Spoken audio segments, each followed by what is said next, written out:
Okay, there we go. This is our boiler, essentially in, and the problem, the engineers just come out, yeah, and the first problem was the temperature gauge there.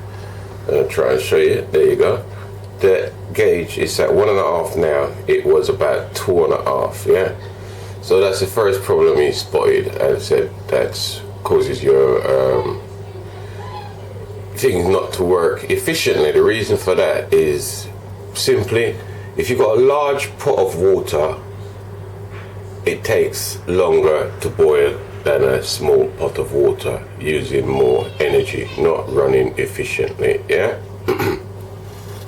Then we went on to the temperature gauge.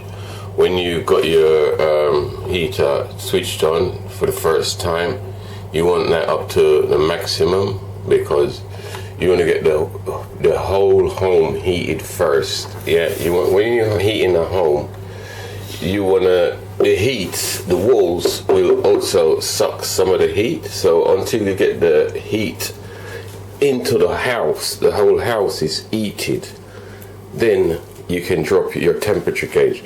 Anyway, I'm just gonna run upstairs quick as I can. There we go. There we go. Right, now you need to start by bleeding your radiators, yeah?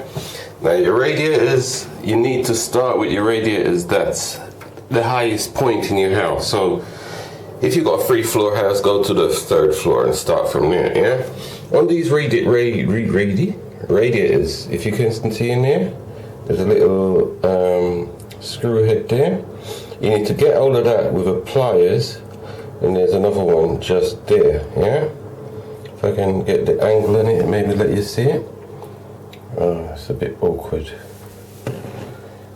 Anyway, it's exactly the same as this one. Get myself out of the way. There it is, basically, that's it. You get a pair of pliers, mold grips, whatever you can that'll fit on there to turn it, yeah? Once you turn it, you will hear it going psst. That's the air you're hearing, psst. And once you see water start spitting out of it, lock it back off, yeah? Down here, you have taps. Now, unless you've got your radiator one time, the top is heating up and the bottom's not heating up, check the pipes, make sure the pipes are both hot, and then check between the joints, make sure the water is circulating, yeah, because that can also be a problem. Yeah, but basically keep everything at this highest setting until your house reaches the required temperature. Again, in this room, we come along and there's a little bit better. There you go. That's the little screw you need to undo in order to bleed your radiator. That one is behind the thing. I can't really get behind it, but it's exactly the same thing, and that's the best shot I can get of it at the moment.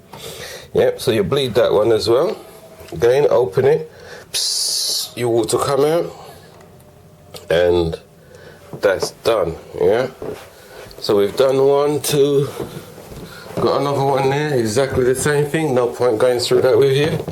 One in there, and if we move along, we have another one in there.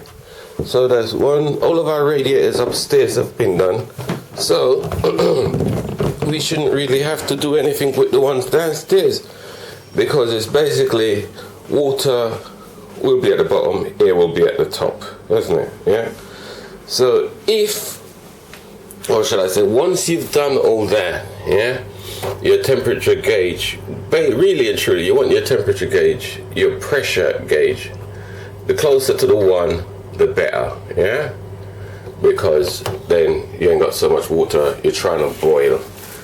I'm just going to use the phrase boil to get around your system. You know, the less water you have, the quicker it heats up, quicker it circulates, and your thing's working more efficient. Make sure your gauge is set to the maximum also.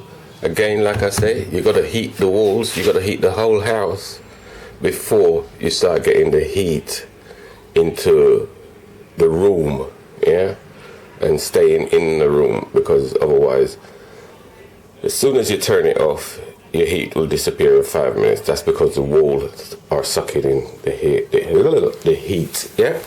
Down here, you have your bleed pipe, yeah. That's just part of your system, yeah.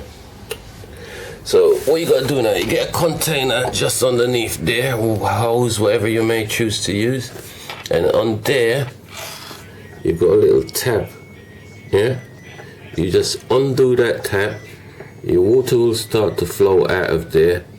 Once water start to flow, you keep an eye on it, and you just keep going, draining the water out until your gauge drops right down. You just keep going until your gauge drop down to your desired setting, yeah. So keep an eye on it. Also, the radiator key, you should bleed your radiator as advisable in this type of temperature once every 2 months.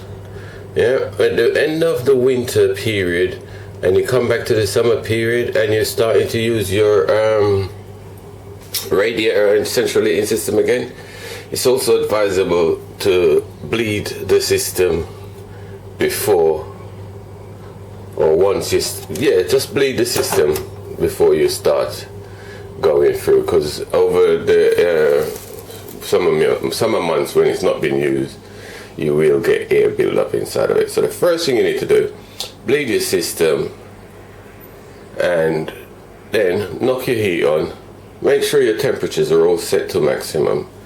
Get the room, the house, nice and warm. So leave it on for about an hour, 2 hours, something like that. The longer the better. So the whole house is heated. Then you can regulate your temperature to how you want it, and you'll find your heating system will run a lot more efficiently. Okay, so I'm going to leave you on that note now, and hopefully everything will work out fine for you. Yeah? Okay, good luck.